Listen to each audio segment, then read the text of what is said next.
Assalamualaikum warahmatullahi wabarakatuh. Perkenalkan, saya Faris Gina Almeida, nomor induk mahasiswa 122170064, kelas Sistem Rantai Pasok A, dosen pengampu Bapak Insinyur Irwan Sujanto, Magister Teknik.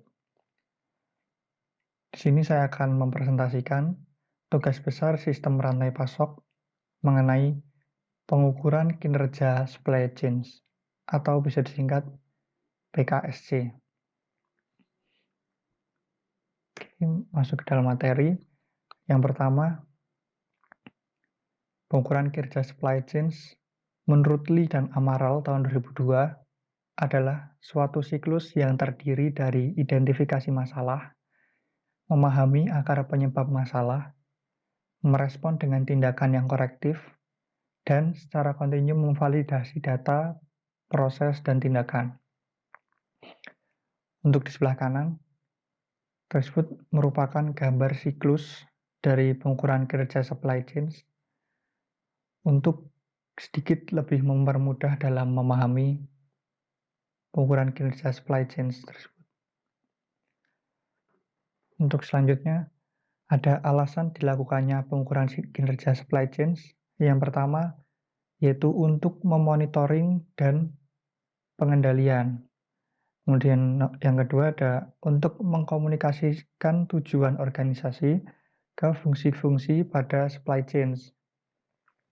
Kemudian yang ketiga ada untuk mengetahui di mana posisi suatu organisasi relatif terhadap pesaing maupun tujuan yang hendak dicapai.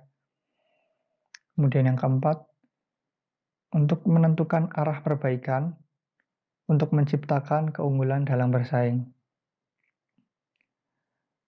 Ini lanjut. Selanjutnya ada elemen-elemen sistem pengukuran kinerja supply chains, yaitu ada 3 elemen utama di sini. Yang pertama adalah business process reengineering atau menangkap proses kompleks yang terjadi saat ini dan mendefinisikan proses yang diinginkan. Kemudian yang kedua ada benchmarking, yaitu kegiatan untuk mendapatkan data kinerja operasional dari perusahaan sejenis. Kemudian yang ketiga ada proses measurement atau pengertiannya yaitu untuk mengukur, mengendalikan, dan memperbaiki proses-proses supply chains. Seperti itu. Kemudian selanjutnya ada struktur sistem pengukuran kinerja. Menurut Melling dan kawan-kawan tahun 2004, suatu sistem pengukuran kinerja mengandung yang pertama individual metric, yang kedua metric sets, dan yang ketiga overall performance measurement system. Masuk ke individual metric. Individual metric ini adalah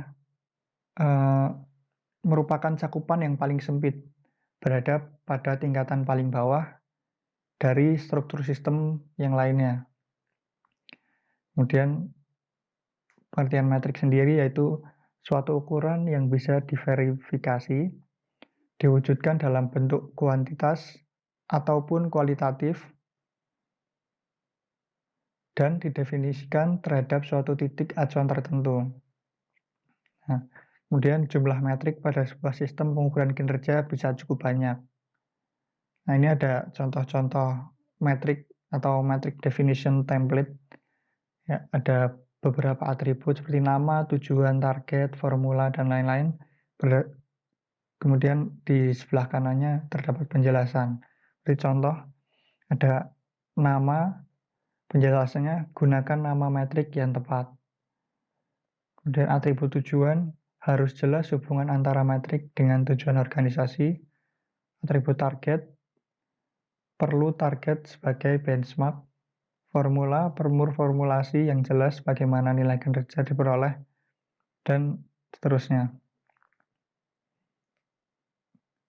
Oke, kemudian lanjut ke masih di individual metric.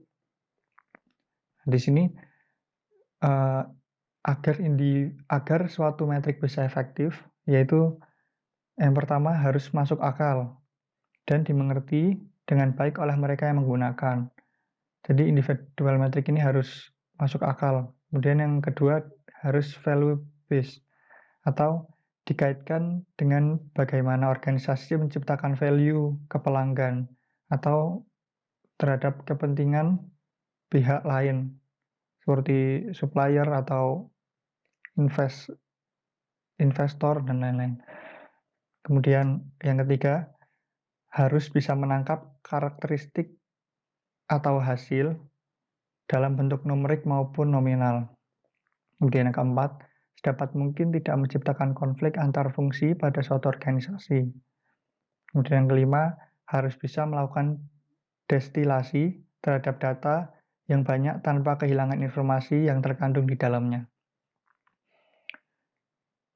Selanjutnya, masih dalam individual metrik, menurut Melling dan kawan-kawan, metrik bisa diklasifikasikan berdasarkan fokus dan waktu. Yang pertama berdasarkan fokus. Metrik ini berfokus pada kinerja finansial maupun operasional. Kemudian metrik operasional pengukuran kinerja ini diukur dalam satuan waktu, output, dan sebagainya. Kemudian proses dalam supply chain memang lebih baik diukur dalam satuan non-finansial, yaitu yang pertama lead time, dan waktu setup itu diukur dalam satuan waktu. Kemudian tingkat persediaan itu diukur dalam unit, kualitas buat sebuah proses itu diukur dalam persentase input. Nah, kemudian yang selanjutnya yang berdasarkan waktu atau tense.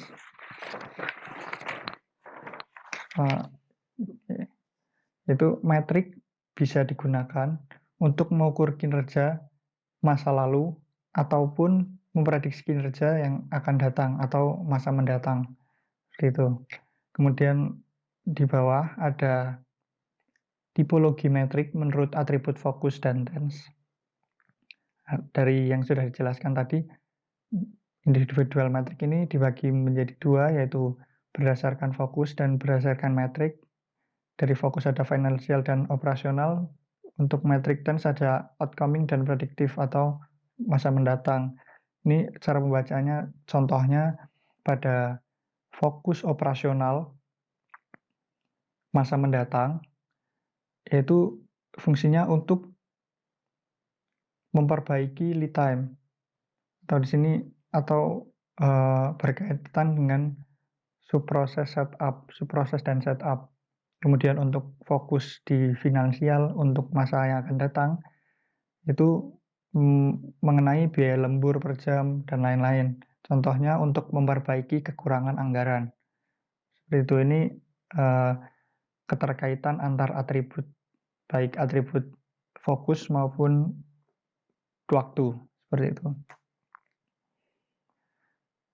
Untuk selanjutnya ada struktur yang selanjutnya tadi individual metric, kita kemudian lanjut ke metric sets dan overall performance measurement system. Nah, metric set sendiri itu adalah kumpulan beberapa metrik atau individual metric yang sebelumnya, kemudian membentuk metric sets yang diperlukan untuk memberikan informasi kinerja sebuah subsistem. Kemudian pada overall performance measurement system, ini adalah level yang tertinggi di antara struktur sistem yang lainnya. Ini memiliki pengukuran kinerja secara keseluruhan yang menjadi alat untuk menciptakan kesesuaian antara metric sets dengan tujuan strategis organisasi.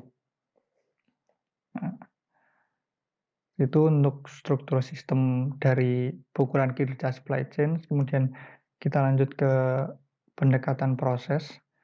Untuk pendekatan proses sendiri menurut Chan dan Lee tahun 2003, pendekatan pengukuran kinerja supply chain mendirikan proses berdasarkan proses sejalan dengan hakikat dari SCM dan memberikan kontribusi yang signifikan terhadap perbaikan berkesinambungan. Untuk lebih detailnya, proses di sini adalah kumpulan aktivitas yang melintasi waktu dan tempat, memiliki awal akhir dan input maupun output yang jelas untuk proses.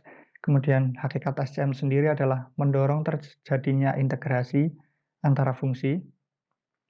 Kemudian pada pendekatan proses, pengukuran kinerja supply chain ini memungkinkan kita untuk mengidentifikasi masalah pada suatu proses sehingga bisa mengambil tindakan koreksi sebelum masalah meluas. Ini kenapa pengukuran kinerja ini sangat diperlukan.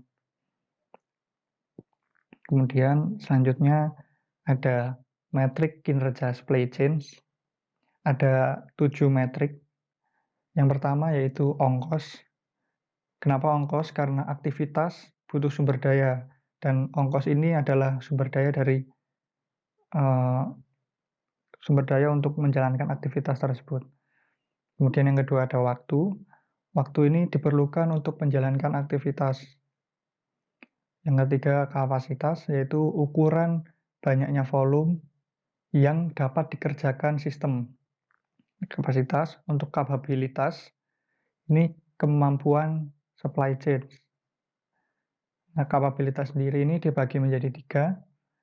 Yang pertama reliabilitas, yang kedua ketersediaan, dan yang ketiga fleksibilitas. Untuk reliabilitas sendiri adalah keandalan atau kemampuan keandalan dari supply chain. Kemudian yang kelima ada produktivitas, yaitu sejauh mana sumber daya digunakan secara efektif untuk mengubah input menjadi output. Untuk yang keenam ada utilitas atau tingkat pemakaian sumber daya dalam supply chain untuk melakukan produksi atau aktivitas. Kemudian yang ketujuh ada outcome, yaitu hasil dari proses atau aktivitas tersebut. Seperti itu.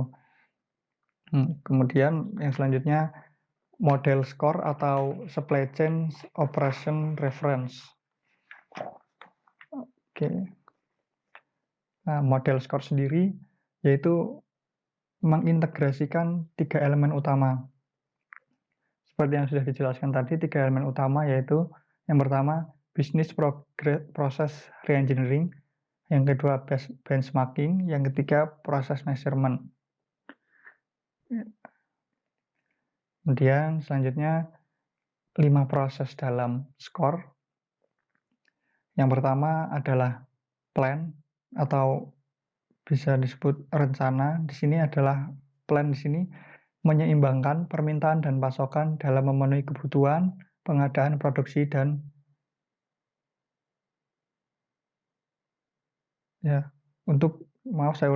dalam memenuhi kebutuhan, pengadaan, produksi. Seperti itu.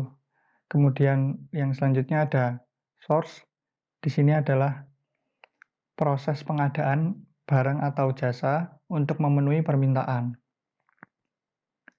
Kemudian yang selanjutnya ada make, yaitu proses transformasi bahan baku menjadi produk yang diinginkan oleh pelanggan. Kemudian yang keempat ada deliver atau proses memenuhi permintaan. Kemudian yang terakhir ada return, itu adalah proses menerima pengembalian produk karena suatu alasan. Mungkin karena terjadi cacat dalam produksi, itu ada proses return. Kemudian selanjutnya metrik model score. Nah, pada skor ini menggunakan beberapa dimensi umum, yaitu yang pertama reliability atau handal. Itu bisa diartikan kemampuan melaksanakan tugas yang sesuai harapan. Kemudian yang selanjutnya ada responsif, yaitu kecepatan melaksanakan pekerjaan.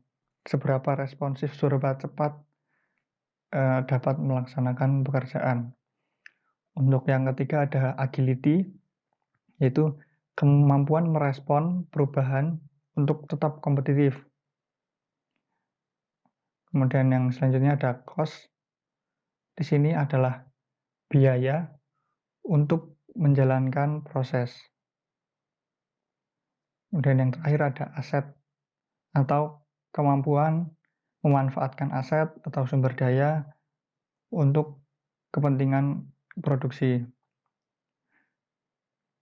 Nah, kemudian matriks sendiri dikelompokkan menjadi yang pertama customer facing atau penting bagi pelanggan. Yang kedua ada internal facing, penting untuk monitoring internal tetapi tidak langsung menjadi perhatian pelanggan. Seperti itu untuk model skor, dan sekaligus untuk menutup dari presentasi untuk pengukuran kinerja supply chain. Ada kurang lebihnya saya mohon maaf. Semoga dapat menambah informasi dan wawasan untuk teman-teman semua. Wassalamualaikum warahmatullahi wabarakatuh.